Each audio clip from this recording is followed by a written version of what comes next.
মেয়েকে দেওয়া একজন আদর্শ মায়ের উপদেশ। নিজের সম্মান নিজেই রক্ষা করো। কেউ যেন তোমার মূল্য নির্ধারণ করতে না পারে। সুন্দর হওয়া নয়, আত্মসম্মানী হওয়া বেশি জরুরি। নিজের পায়ে দাঁড়াতে শেখো, কারোর উপর নির্ভরশীল হয়ে নয়।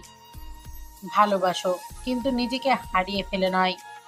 কাউকে কষ্ট দিয়ে ক্ষমা চাইতে শেখো, আর কেউ কষ্ট দিলে ছেড়ে দিতে শেখো। সবাইকে খুশি রাখতে গিয়ে নিজের সুখ ভুলে যেও না। এমন সম্পর্কে থেকো না যেখানে তোমার মূল্য নেই। নিজের সিদ্ধান্ত নিজে নিতে শেখো, ভুল হলেও সেটা তোমার শেখার অংশ। তুমি যেখানে যাবে, তোমার আচরণেই তোমার পরিবারের পরিচয় ফুটে উঠবে। শ্বশুর বাড়ি হোক বা বাপের বাড়ি, দুটোই তোমার আপন। সম্মান দিয়ে চলবে।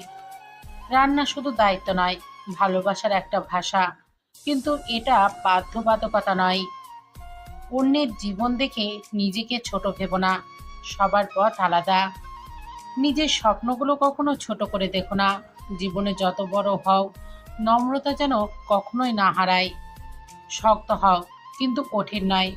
নরম মনটাই তোমার আসল সৌন্দর্য। মনে রেখো, মায়ের উপদেশ একদিন তোমার শক্তি সবচেয়ে বড় ভিত্তি হবে।